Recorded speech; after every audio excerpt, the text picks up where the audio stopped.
a day with me as a teacher. This is my Monday through Friday job. Oh, I dropped it.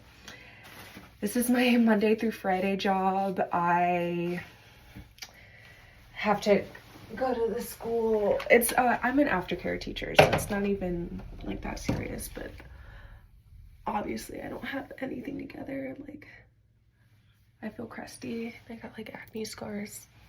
Okay, we're gonna go. I'm trying to catch the bus because I usually like to walk to work because it's not a bad walk. It's kind of nice, but I'm running late. Oh my god, I'm running late, and says the bus is supposed to be here. I don't see it coming. There's the bus riding right past me. Okay, but I just finished my. Oh, there's a car. Okay. Yeah. Wait, but if the bus would just. You know what? It's beyond me now. I could sprint.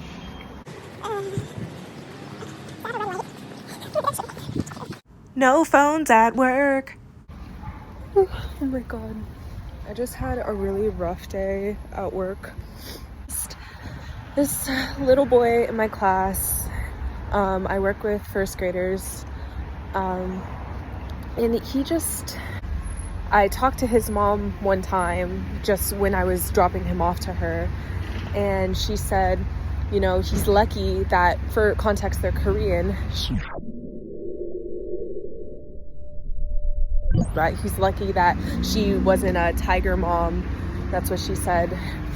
That she wasn't a tiger mom like her mom was, and she said that her son is living a very different life, you know, than she did. It made me think about my class reading, a specific one by David Laborie, and he basically discussed the purpose of the modern schooling system and just like the three main goals or like tenets that they're striving for, or that they uphold. One of them being, what was it? I think it was democratic equality, and just saying that we're preparing our children by like dispersing the resources well, basically.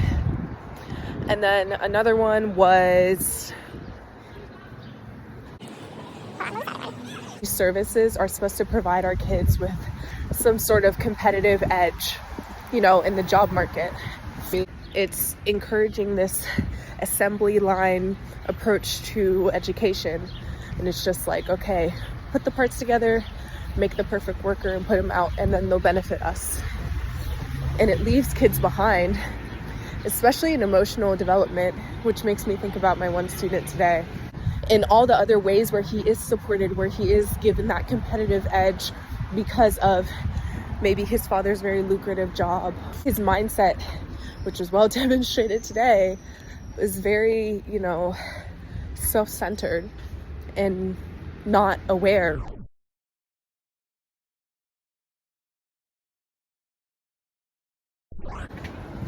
For example, I grew up Catholic, and my family, like my great-grandmother made my family promise before she passed that I would always go to a Catholic school. Therefore I did, even if it was against my wishes. But in these schools, even thinking about my high school, they consider themselves, you know, college prep, which they were in a way, and they're striving to give us that competitive edge that I was talking about, encourage that social mobility, you know, in the constructed hierarchy that is capitalism.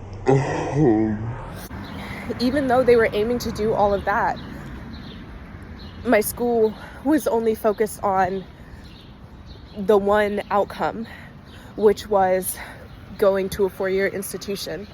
And when I decided that I wanted to go to community college first, for money reasons and for I've never been good at math, so to get math out the way in that respect. I want more for myself. Like, I want to do more. I want to learn more. I want more. You hear her? Me too, girl.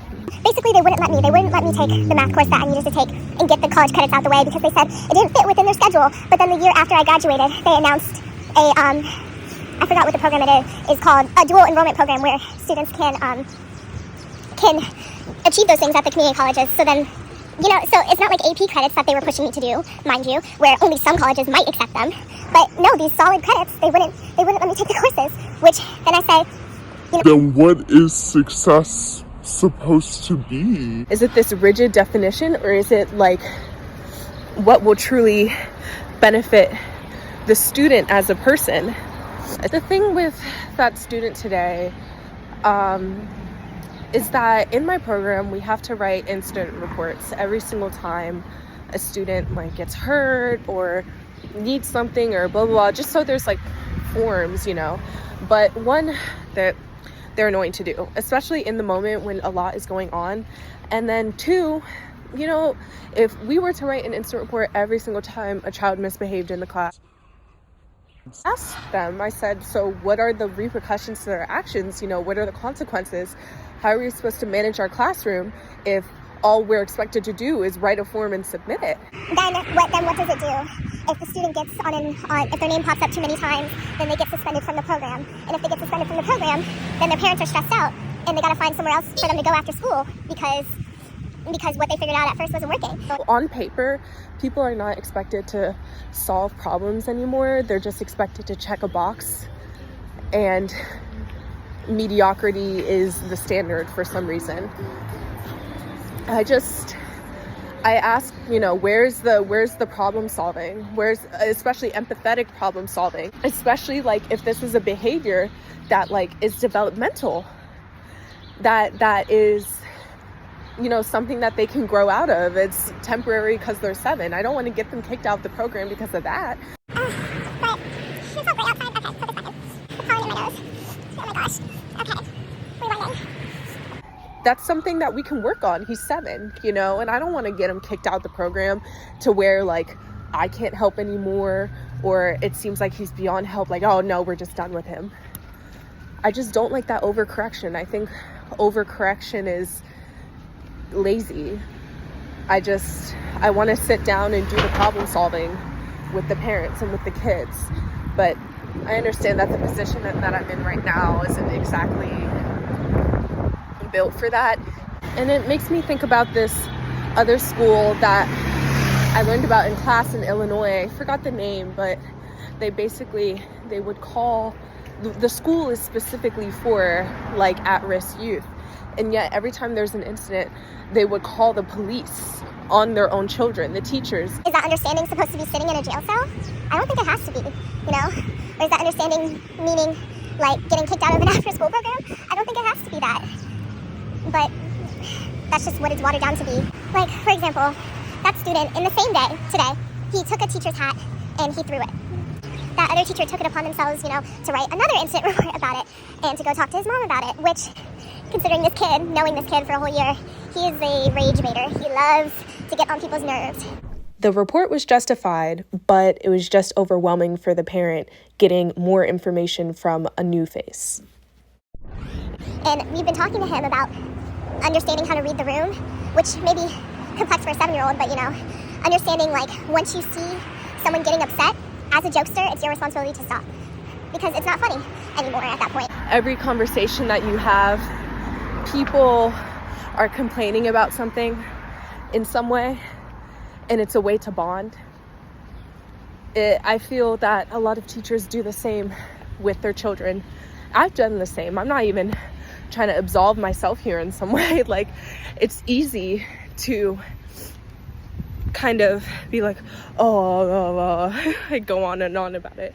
And also it's easy to kind of get a kick out of disciplining the kids and be like, that's what he gets.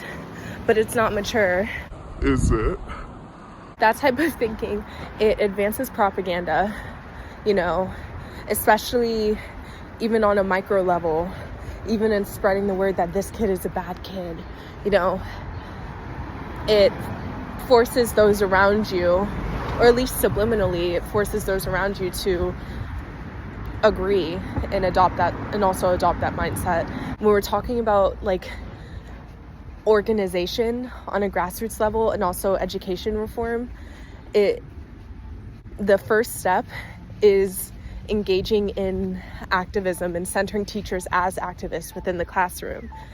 It's advocating for students, maybe when you see another admin has a blind spot.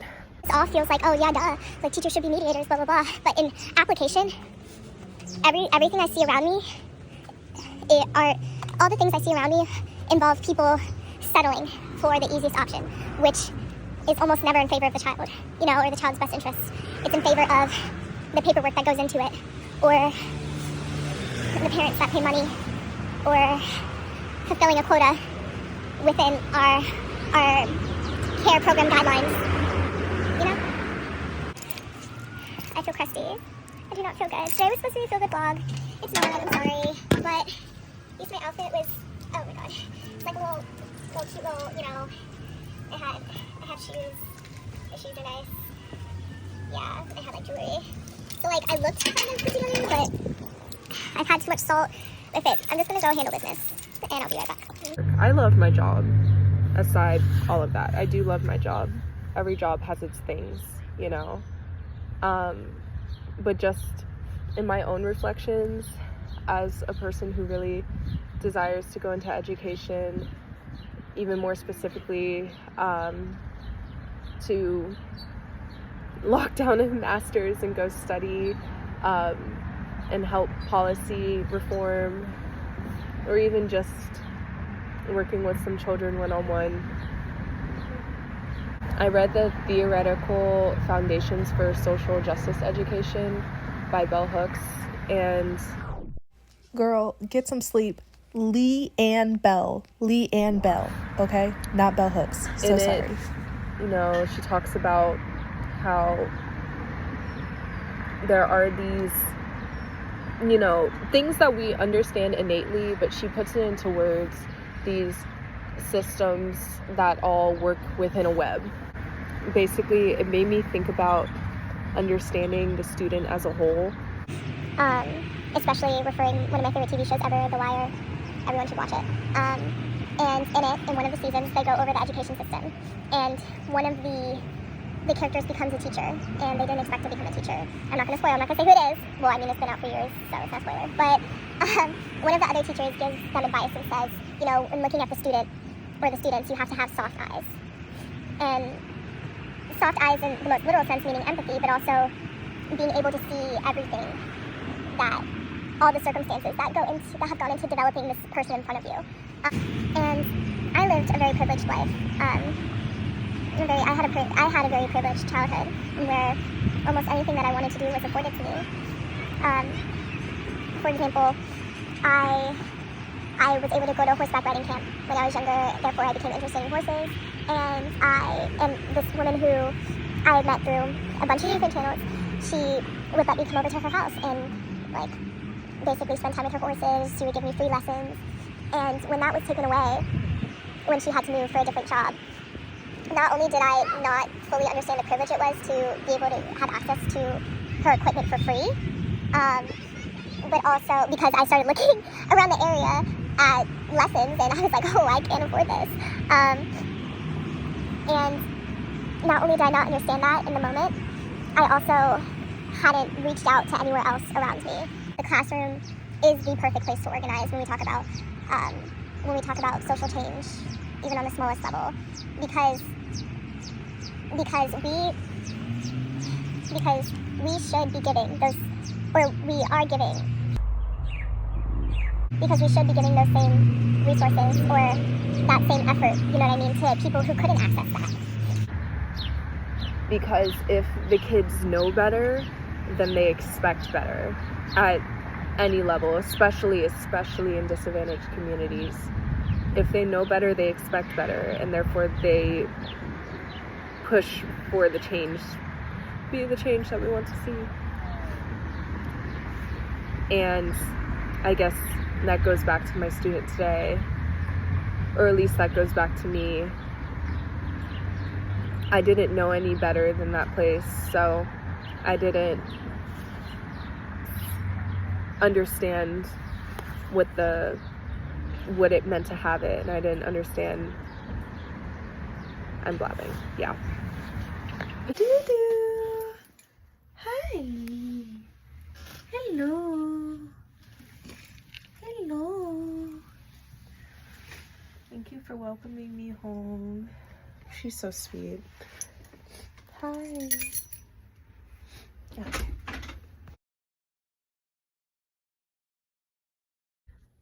Dishes smashed. Opa. But what? Why are you yelling at me? Okay. Hi. Hi, honey. But I was thinking about my student more, and honestly, at the end of the day, I just want to help him, you know. In Bell Hooks's like engaged pedagogy, she talks about, you know, how our vocation is sacred. She says it in a much more eloquent way, but she references back to this monk that she knew, and how the monk saw teachers as healers, you know, and as seeing the student and that they saw the student as a whole being, and that they aim to not only improve the being in front of them, but also themselves. And I guess what that student has that I don't is that, I mean, honestly, what that student has that I don't is, well, he may not have, within your tail, he may not have that, you know, emotional awareness or empathy for those around him. He at least has it for himself. He knows what he wants and what he desires. And I guess what has made this day so exhausting is that, I think what has made this day so exhausting is that I haven't been taking care of myself and haven't been, you know, I've been trying to pour from an empty cup, and there were dishes piled up in my sink, and my cat missed me. She's over there playing in the corner. And I need to take a shower. I need to eat something. And how am I supposed to perform at my best when I don't set myself up right? But that's my own stuff.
Yogurt bowl for dessert, a German grape I forgot how to pronounce.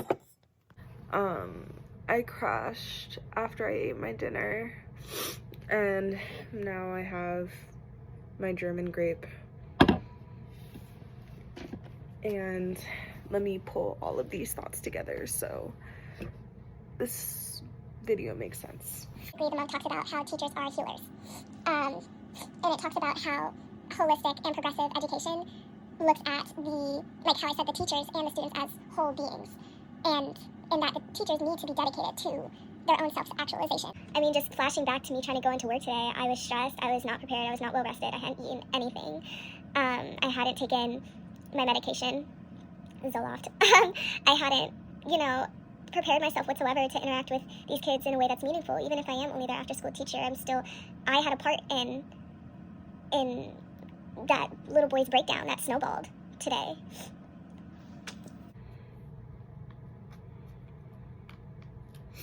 And we talk about the role of a teacher and how you're supposed to manage all these things in the classroom. And I've taught many different places. I've taught in Thailand, I've taught in Spain, I've taught in my area, poetry, English. That's when Bell Hooks goes further into talk about, well, I guess her monk mentor went on to talk about how academics, even people who are considered geniuses, are only expected to be able to perform in the area in which they are talented. They're only expected to be able to be good in that way, and they're expected to be able to compartmentalize everything else, and not be the human beings that they are. So I guess, yes, one was still exhausted. I mean, I'm a person too. But also at the same time, I can't say that any program that I've been in has had any like teaching, whether that be getting my cert, my TEFL cert, or in volunteer teaching or in my job. I can't say that there have ever really been many times where there has been a decompression protocol for teachers or a self-reflection protocol for teachers to go through, at least on my level. I'm speaking on a very ground roots level, on a very introductory level. But considering that I am still in the introduction phases and I haven't yet experienced that, how are we supposed to expect experienced and seasoned teachers to have experienced that if it's not encouraged by their administration or by the system in which they operate? So it's just realizing who you are as a person and the biases that you bring to the classroom and how those things affect the children's education or the environment of education that you're fostering. And we're talking about also not only what it means to be a good teacher, but also a responsible one. And that includes being an activist, being engaged in activist pedagogy, and that requires very, very intense intentionality within the classroom. That requires awareness, and I don't think a lot of people have it. I know I certainly don't a lot of times. I'm tired, I'm burnt out, maybe I'm checked out, but something that I've realized and I'm still really trying to work on is that showing up is better than not showing up at all. So even if I'm not able to give the child who made something during craft time my full enthusiastic reaction, like, wow, that's so cool, even me just like nodding and being like, that's very nice, it's still something, you know? And that's the type of intentionality that needs to go into our mindsets, not the glass half empty deficit mindset, which is so easy to slip into, especially when you're chatting among coworkers or talking about the kids, or when you're feeling frustrated over your day.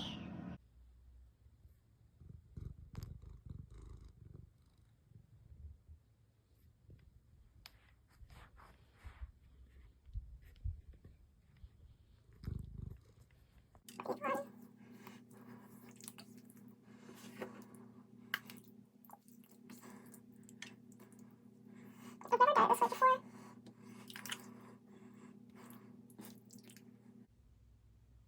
Should-do.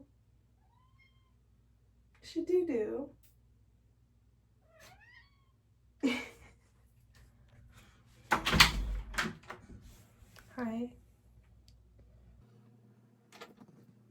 You coming to inspect the bathroom? Are you like, Lord, what were you doing in there? Sometimes she likes to climb in the shower. I don't know why, she just really likes to climb in the shower. Carefully calculated. She's the case the perimeter. Oh my gosh. I am so tired. But Girl, just go to bed. I will see you Good night, good this night, good Christmas night. Go to sleep.